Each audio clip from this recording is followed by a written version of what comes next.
What really happened with your host, Mike Rivero, because World War III is a really bad idea.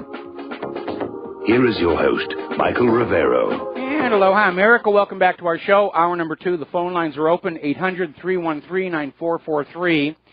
Now, the U.S. is going to deploy F-35s to South Korea for joint drills. This is a show of force against North Korea. And I'm sure North Korea is realizing that the F-35 really isn't that much of a show of force. It's been declared by imperial fiat to be ready for combat, even as they admit major portions of the system still don't work. Helmet doesn't work. The internal cannon doesn't work. They've solved that by bolting an additional cannon to the belly, like they did to the F-4s in Vietnam. More weight, less maneuverability. It really is a real boondoggle, and nobody wants to admit it. Meanwhile, they're talking about saving money at the Pentagon by retiring the F-15s, which, yes, they're older aircraft and they've got their own series of problems, but they can at least out-dogfight an F-35. So they're putting these things out there to basically show, we have operational F-35s in Korea. They're taking a real risk. All it's going to take is a couple of crashes of that aircraft to really underscore the fact that it is not worth the money that's been poured into that thing. Now, here's a very interesting story. It's coming out of Italy. Apparently, Italian police arrested 3 Kosovo Muslim men and a child, for some reason, on suspicions of trying to blow up Venice's Rialto Bridge. If you know anything about Venice, Italy, the Rialto Bridge is an iconic image. It's this enclosed bridge, looks like an inverted V. It's over the Grand Canal. No, it's not the Grand Canal. It's one of the other large canals, but not the Grand Canal. And they're out there describing this as an ISIS-inspired plot. This is the new buzz phrase. We started seeing this following that terror attack in London at Parliament. They can't actually link any of these people to ISIS. They can't say, ISIS is behind this, because they've been exposed so many times for saying it's connected to ISIS. Oh, no, it was actually some other loser on prescription antidepressants. So now the new buzzword is ISIS-inspired. From now on, anything bad that happens, it was inspired by ISIS. Guy steals an ice cream cone. Oh, it was inspired by ISIS. Somebody beats their dog. Oh, they were inspired by ISIS. That's going to be the new buzzword, the new propaganda. They're ramping up ISIS as the boogeyman again ahead of a new false flag terror attack. And I love the way that Noam Chomsky was almost telegraphing this when he came on out and he said, Donald Trump is going to do a false flag attack. It's going to be Donald Trump when the false flag attack happens. Sure it is. Remember, Chomsky was out there on the forefront of saying, oh, absolutely, 9/11 was a real, genuine terror attack, and the U.S. and Israel had nothing to do with it. Now, there's been an interesting development. This is kind of a follow-on. Talk about carrying a grudge for a long time. A while back, during Holocaust Remembrance Day, Donald Trump got up there and he made a speech about remembering all the victims of Nazi Germany. And he did not specifically mention the magic words 6 million Jews, which prompted a huge outcry from Israel. And it was explained to Israel that Donald Trump wanted to commemorate all of the people who were victims of the Nazis, not just one group. And Israel got very upset about that. And so, interestingly enough, story that actually came out of the Times of Israel saying that this idea that there were millions of non-Jewish victims of those slave labor camps has no basis in fact. It's only contributing to Holocaust denial efforts to say that there were non-Jews who were in those camps. Of course there were non-Jews there. The Red Cross records show it. So Israel's attitude is nobody should question the story about 6 million Jews killed in the slave labor camps of Nazi Germany, But forget about all the other people who were in there as well. Forget about how the gays were sent to those same camps and how the gypsies were sent to those same camps and mentally retarded people were sent there. They don't want anybody diluting the sympathy game. Israel wants to own the history of World War II and milk it for their own benefit as hard as they can. All right, so let's talk about the economic news here. We have been seeing a lot of problems in the automobile industry. They're trying to keep the factories open, trying to keep the workers working, and these factories and dealerships are having to literally rent extra parking lots to park all the inventory. They can't sell it. And if you look at the car commercials right now, the prices are amazing. If anybody actually had money, this is a time to be buying the cars. Of course, if everybody had money, the prices would be higher. But apparently, the car crash, if you will, has reached used cars. And they're expecting that used car prices may fall as much as 50%. That'll be good news for Claire and I, because we're going to have to replace this Honda at some point real soon. But nobody has money. That's why we're still driving a 17-year-old Honda. We're going to do a quick shout-out to our on-air affiliates who are just now rejoining our network. Now, over in Iowa, some of the counties in Iowa have started wage hikes for the people living in their counties. But apparently, yesterday, Iowa Governor Terry Branstad signed House File 295, which prohibits any county or city in the state from exceeding the statewide minimum wage of $7.25 an hour, which is the same as the federal minimum wage, has not changed since the 2008 Wall Street meltdown. So the Iowa governor blocked minimum wage hikes approved in several counties. Now, here is the part that really bothers me. The reason our consumer economy is locking up, the reason the governments are going deeper and deeper into debt rapidly, is because ordinary people don't have any more money. High-paying jobs are being replaced by low-paying jobs. Some people are working 2 and 3 jobs just to get by. And somebody somewhere needs to wake up and realize that before you can expect ordinary Americans to buy what you are selling in the stores, to buy those manufactured cars, to buy big screen TVs, to buy new homes, they have to have money.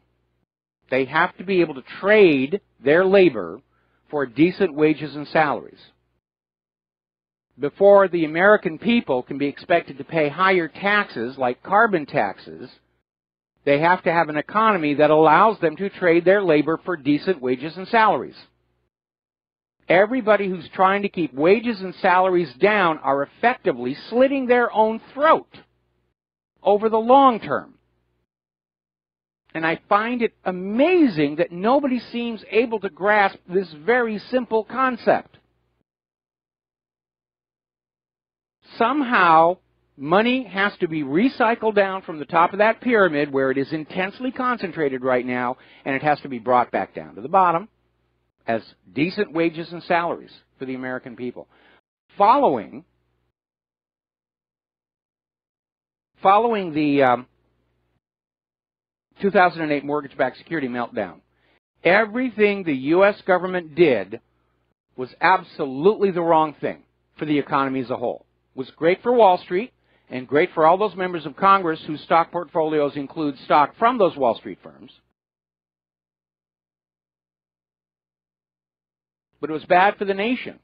When that whole thing melted on down, if Congress, instead of taking trillions of dollars away from the American people and giving it to the bankers so the bankers could loan it back to the American people at interest, which they wound up not doing, they just wrote themselves huge bonuses with it all. If instead of doing that, they had gone to all the Wall Street firms and said, you're liquidated, you made this mess, we're going to take the money away from you and give it back to the people you defrauded, then people would have been able to stay up on their mortgage payments. There wouldn't have been a mortgage crisis. They would have been able to stay current on their credit card payments. There wouldn't have been a credit crisis. People would have been going on down to the car lots and buying new cars. There wouldn't have needed to be an automotive industry bailout. They would have gone on down to the shopping malls and bought products, hopefully made in America. There wouldn't have been a retail crisis. Everything that happened since 2008 is because Congress and Wall Street were working together to protect themselves and their wealth at the expense of everybody else, and that's a good illustration of why we are now living in a fascist economic dictatorship instead of a capitalist country. Now, over in India, they are starting to crack down on unofficial currencies. Bitcoin has now been outlawed, and anybody using Bitcoin could be considered to be a money launderer, according to India's central bank. The central banks don't want you using anything but their imaginary money, their ink and paper, their numbers in a computer. They can't stand the idea of competition. They have assassinated presidents to get rid of competition. I was just starting to get involved in one of the virtual currencies, Cloak Coin, I think it was. Just got outlawed here in Hawaii.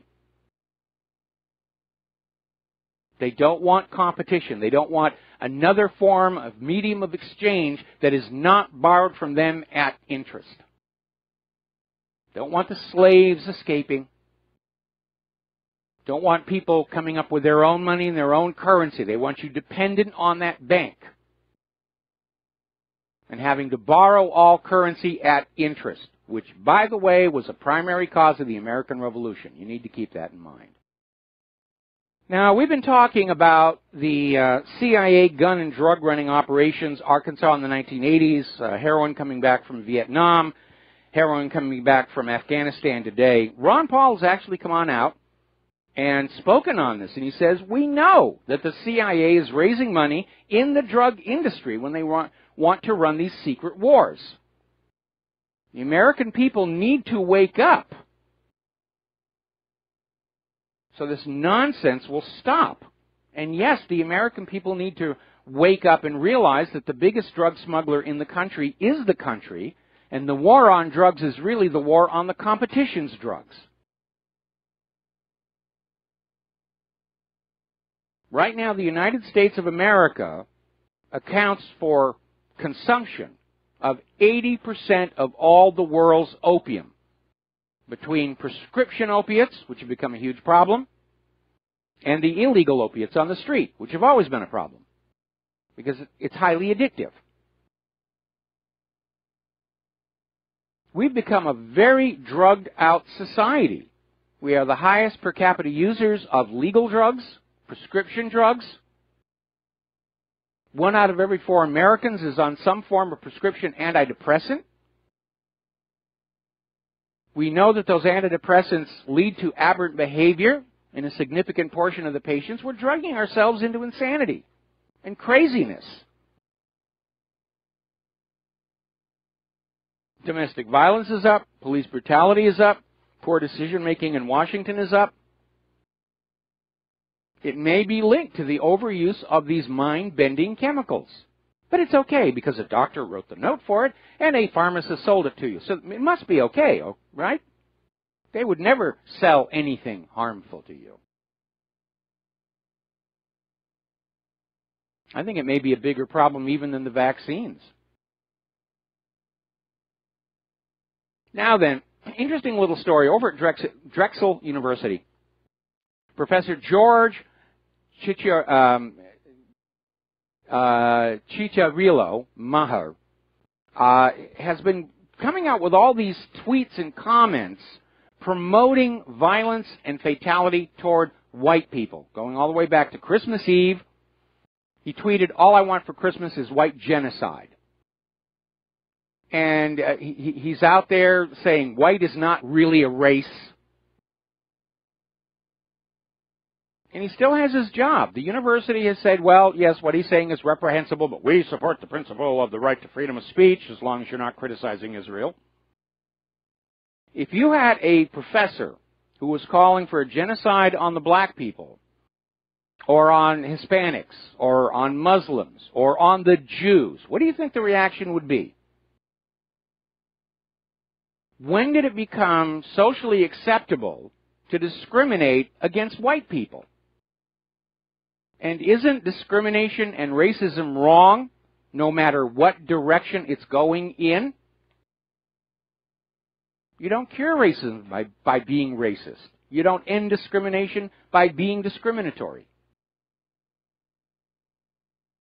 And all too often, these so-called movements for equality turn out to be movements to basically reverse the prior situation. Women think they've been oppressed by men, now they want to oppress men. Blacks are angry over slavery, now they want to be the masters and have the whites be the slaves, even though nobody alive today was ever a slave, other than that 1040 form, and that affects us all.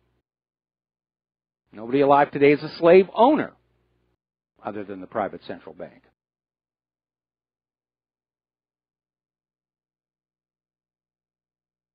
Maybe it's because of the prescription antidepressants, but it seems to me like our country has lost its common sense. We're caught up in all these fantasies about victimhood and rights to anything. The only rights you actually have are the ones acknowledged in the Bill of Rights. But people seem to want to justify personally beneficial behavior by saying they have a right. The illegal immigrants and the refugees, we have a right to come to your country. No, you don't. I have a right to take your children. I have a right to do it. No, you don't. The only rights you actually have in the United States of America are in the Bill of Rights. Those are your rights. You don't have a right to anything else. You don't have a right to other people's money. You don't have a right to silence other people and force your opinions on them. We need to return to common sense. Now, getting on to immigration proper, right now Britain is in the top 10 most dangerous countries in the world to live in, based on all the terrorist and refugee violence over the past 30 days. Huge volume of problems have been brought into Great Britain with all of these refugees coming on in. And it's made Britain hit that top 10 list of most dangerous countries to live in the world. They're still trying to keep a lid on all this in the corporate media. And they can't, because too many people have been affected. And they're going out on social media, and they're going to email and saying, we were just robbed by blah. We were just, my daughter was just gang raped by refugees. Marine Le Pen is basically declaring war on globalists. She's vowing to destroy the New World Order when she's elected president of France. And she's sending a warning to the European elite. She will dismantle the corrupt, self-serving institutions with her own two hands if she has to. And she's talking, of course, about the European Union Commission and the European Central Bank, both of which have been the cause of much pain, suffering, and misery for the European people. Now, the scientist who predicted Donald Trump's election victory, and was laughed at when he did that, Serge Galan, is saying that it looks to him like Marine Le Pen is very likely to win the French presidential vote. And like Donald Trump, she may have to overcome a huge amount of election fraud to do that. And he's basically saying that even though the polls are showing Marine Le Pen's lead over her rival is not all that great, the numbers he's looking at are seeing that the people who are not voting for Marine Le Pen are not likely to get out to the polls anyway. That they're saying they don't like Marine Le Pen, but they're probably going to stay home and not vote. But don't worry, I'm sure that somebody will cast a vote on their behalf. Because what we're hearing from the European Union is absolute fear and panic at the possibility of Marine Le Pen winning the election. And I'll tell you right now, there's going to be massive fraud in that election. We'll be right back. Hello, hi, America. Welcome back to the show here. We're talking about Marine Le Pen, who is looking like she stands a reasonable chance of being the next president of France, and certainly in a world with honest elections, that would almost be a foregone conclusion.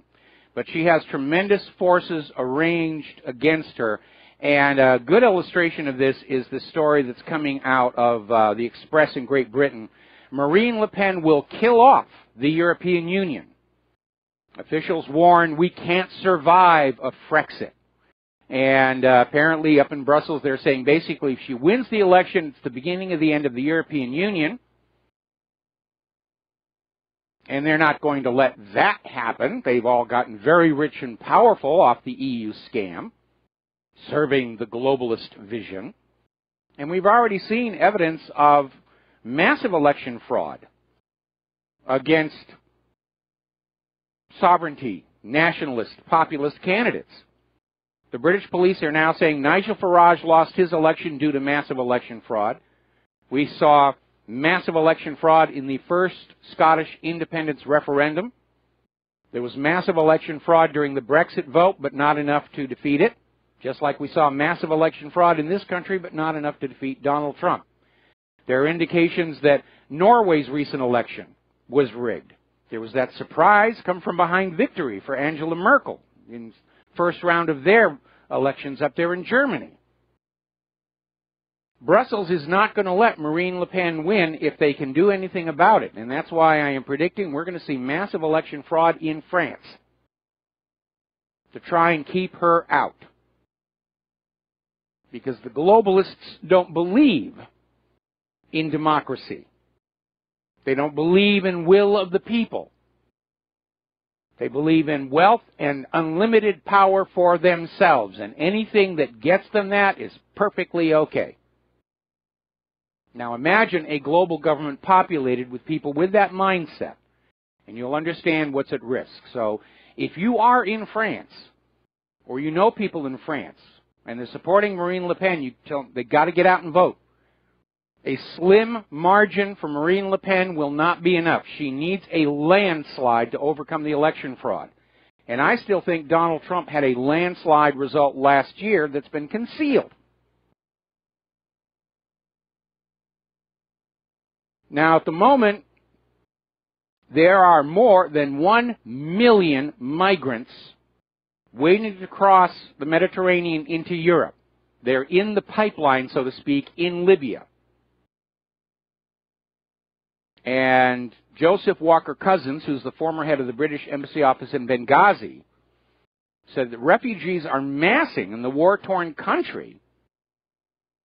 And criminal human trafficking gangs are just raking in billions of pounds, charging these migrants large sums to be smuggled across the Mediterranean in flimsy dinghies and boats. And yes, some of them are sinking and people are dying. Europe cannot absorb millions more migrants. They're already strained as it is. These migrants are a burden on their social systems. They're a burden on the indigenous taxpayers. Plus, there's the crime and disease problem as well. Now, up there in Sweden, which prides itself on having the first feminist government in history, and they've messed it up so bad, even Jeremy Clarkson was poking fun at them when Grand Tour did a show up there. And it's a liberal paradise there. They've got car-free zones and mandatory vaccines and all this other stuff up there.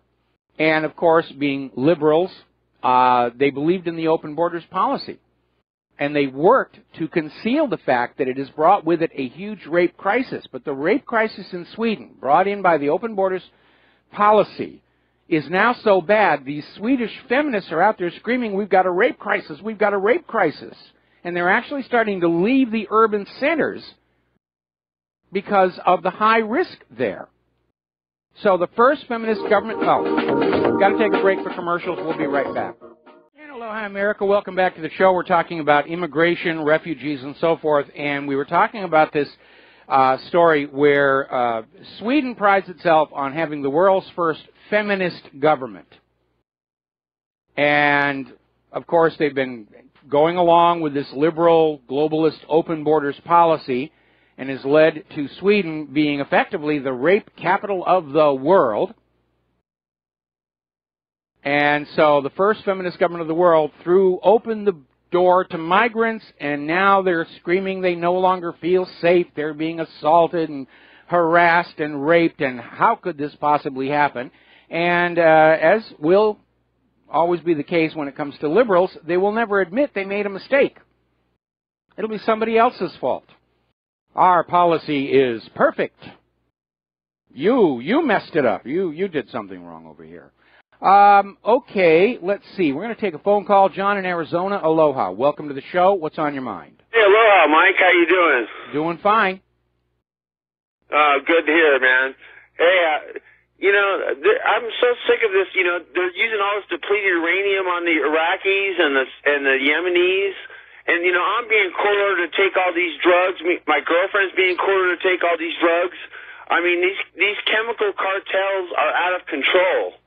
Yeah, they are. They absolutely are. And it's almost like the illegal drug cartels have merged with the legal drug cartels, and now it's no longer enough to be selling addictive medications. Now they're just getting the government to say, you will buy our drugs, and you will give us your money. And it's huge amounts of money involved. I mean, the vaccine industry all by itself is $30 billion a year. Yeah, I don't take any vaccines because, it's like I know they have, lead and mercury and formaldehyde and peanut oil and all that stuff in them. I'm just so sick of these chemical cartels running our lives, putting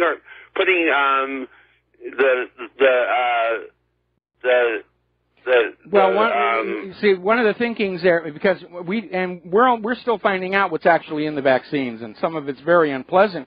But the attitude is, if what we're selling you makes you sick, that's okay, because now you're going to buy something else from us to deal with the symptoms. The drugs are forcing me and my girlfriend to increase the chance of diabetes and a stroke. It is out of control. It is out of control, and I think in the blueprint for the new America, there has to be a basic recognized human right that you have a choice what goes in your body or does not go into your body, whether it's food or medication, that ultimately you have a right to say no about allowing known dangerous chemicals to be forced on you. All right, well, thanks, Mike. You and Claire, keep up the good work. Thank you very much. We're going to keep going as long as is necessary here. Now, Scotland has transmitted their formal request to the government of the United Kingdom for a new independence referendum. And at this point, the original motive for an independence referendum was Scotland wanted to remain part of the European Union. That may have changed with this massive oil and gas discovery off of Scotland's coast, which I'm sure Great Britain would still like to have their piece of, and so they'll oppose this independence referendum as strongly as they opposed the last one. But I'm pretty sure the people of Scotland are going to be watching the voting process a lot more closely than they did last time. So Scotland may just decide to be an independent nation again and just fund their country with the oil revenues and tourism. Now then, the Republican Party has decided they've come up with a way to fund Donald Trump's border wall and make Mexico pay for it indirectly. What they want to do is impose a 2% fee on all the money the illegal immigrants are sending home to Mexico. See, that's another cost of this open borders policy that nobody wants to talk about. The illegal immigrants will come up here. They're not paying taxes. They're being paid under the table. And they get food stamps and all this other stuff, and they send a lot of it back home to Mexico. They're bleeding our available wealth back to Mexico. Well, if that's going to happen, put a 2% fee on it, and there will be the money to build the wall. Personally, I don't think we need a wall on the border with Mexico. All we have to do is start enforcing the existing immigration laws. And if we take away the incentive for people to come to this country illegally, they will stop coming here. Cut them off from the food stamps, cut them off from welfare, cut them off from SNAP or whatever all these other programs are. Just say, if you come up here and you're not a citizen, you are going to starve to death. Start going after employers who employ these undocumented workers, or whatever the politically correct term for them is.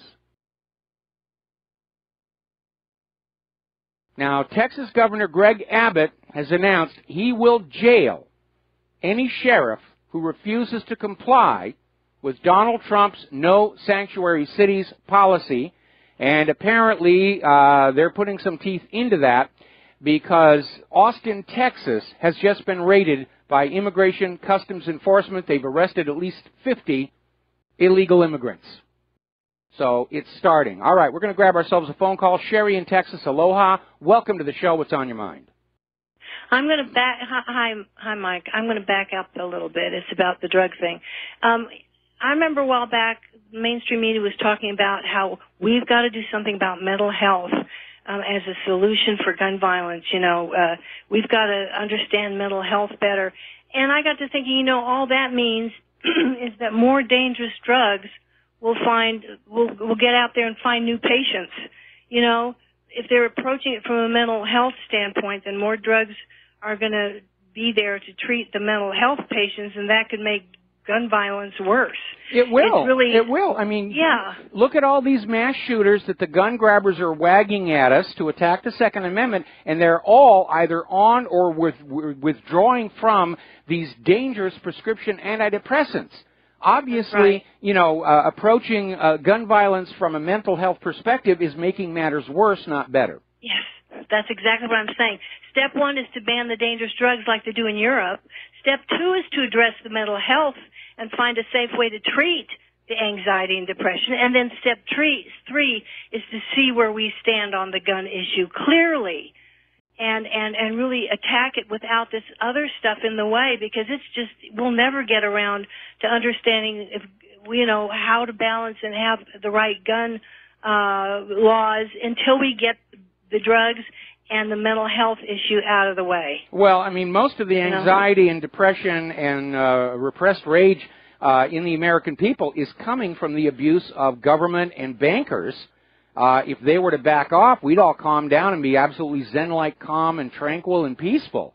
But what we have is a government which is following the model that Aldous Huxley put out in Brave New World, a government that oppresses its people and enslaves them, and then drugs them so that they don't react with anger to how they're being treated. And that's exactly right. that. You know that we are already in a country where they're ordering us to take vaccines. It's a small step to ordering us to take psychiatric medication. And by the way, remember water fluoridation? And that we were all told it was going to help us fight tooth decay. Drinking fluoride has no effect on tooth decay whatsoever, but it is a mild tranquilizer. Oh, heck. I didn't know that. Yes.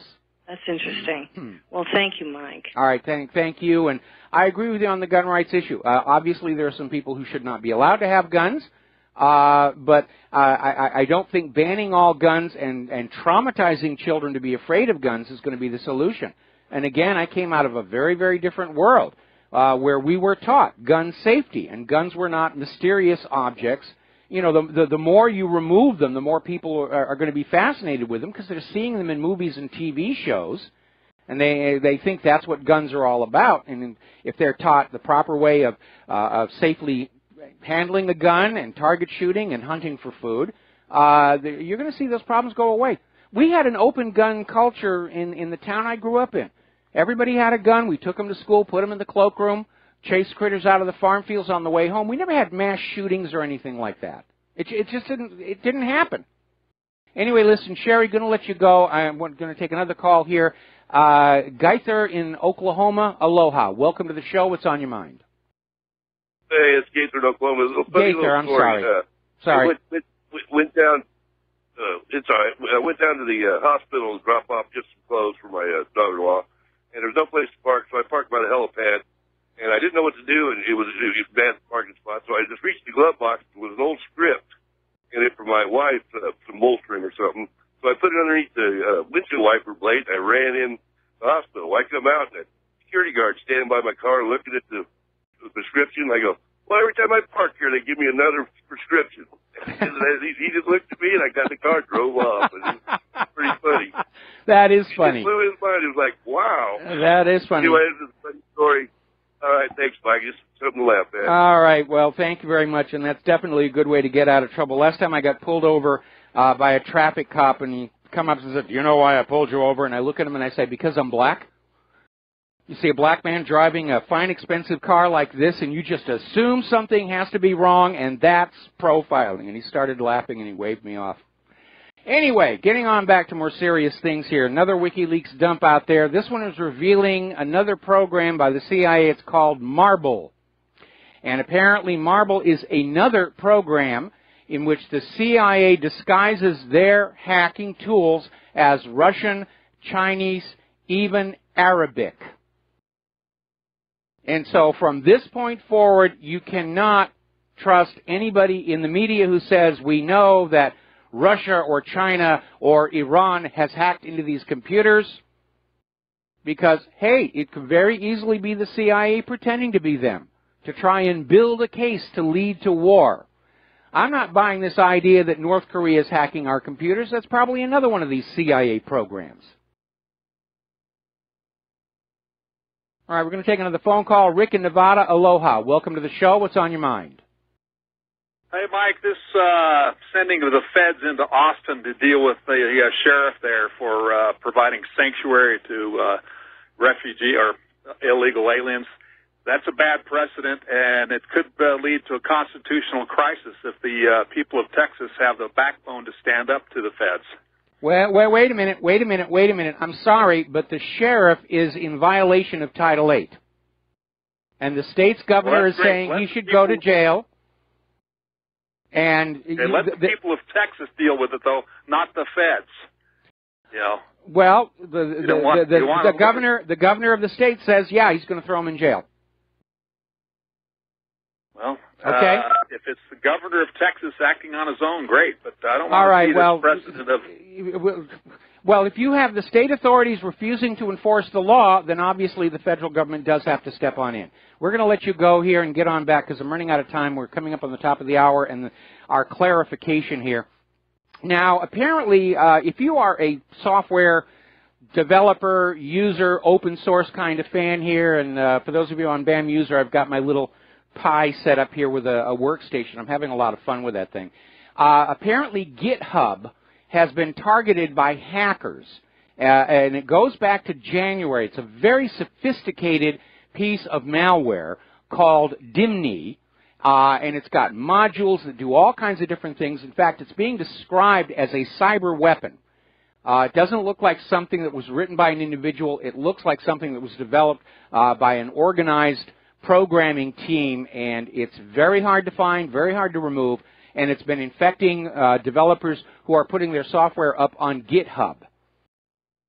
Now, stop for a moment and think, who is it who hates the open source movement?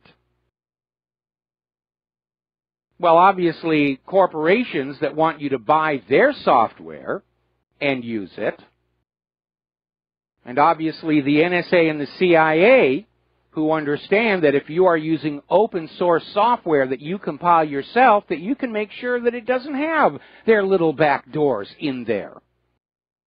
And so I'm not at all surprised that a very sophisticated cyber weapon, which, by the way, was being used against the Russians first, is being used against the open source movement. Now then, tomorrow's April Fool's Day, as I mentioned before, but no fooling and no joke, New England is getting snow. They're getting a big storm coming on in. It's going to bring snow to Maine, Massachusetts, and New Hampshire starting later today and continuing through tomorrow. And they're already concerned about widespread power outages because it's a heavy, wet snow. Over in Wyoming, crews are trying to dismantle this 55-foot pound of ice that glaciated out of the snow, built up over the winter, refuses to budge. They may have to take explosives to that. Southern Norway saw a 20-degree temperature drop in just 2 days. Normally, March is supposed to come in like a lion and go out like a lamb. This year it's reversed. It came in like a lamb and it's going out like a lion. And still they're pushing human-caused global warming. One of the reasons they may be doing it is Al Gore is about to debut his sequel to his mockumentary, An Inconvenient Truth, which has been completely discredited. So Raising on a Busted Flesh, he's coming out with an inconvenient sequel, and they're trying to promote it and get people to see it. I think it's going to be an absolute disaster because we've had it with all this global warming nonsense. Story coming out of the Daily Mail. Climate change takes a toll on mental health and will lead to post-traumatic stress disorder.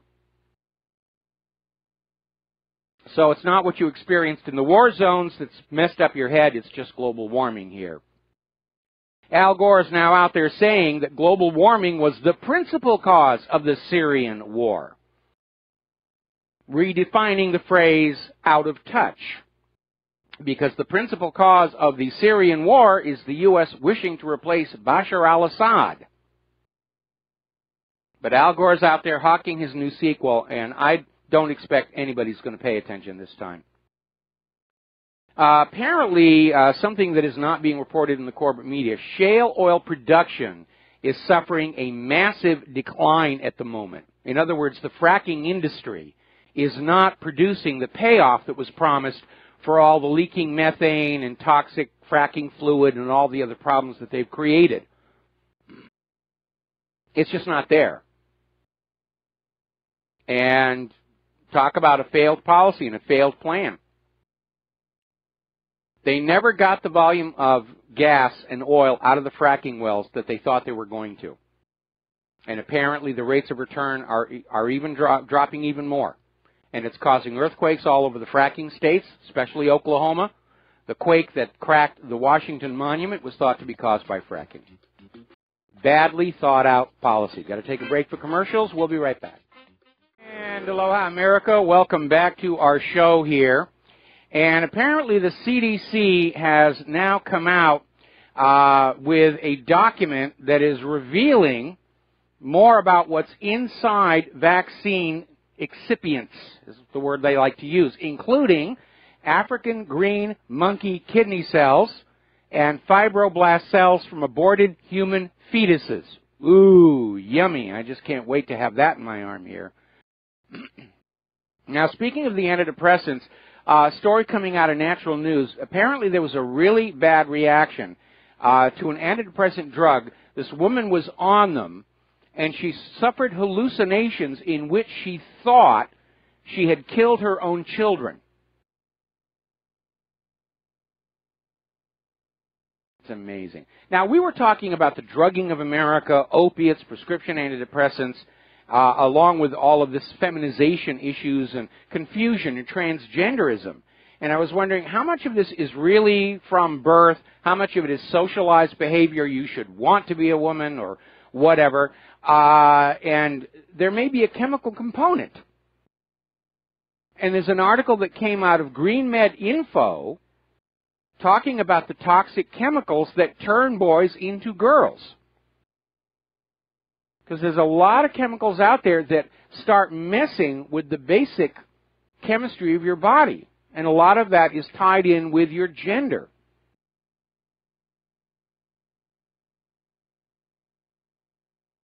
This has to be looked at. This has to be looked at. If this onslaught of these hormone-disrupting chemicals and psychiatric medications, is it turning us into something else?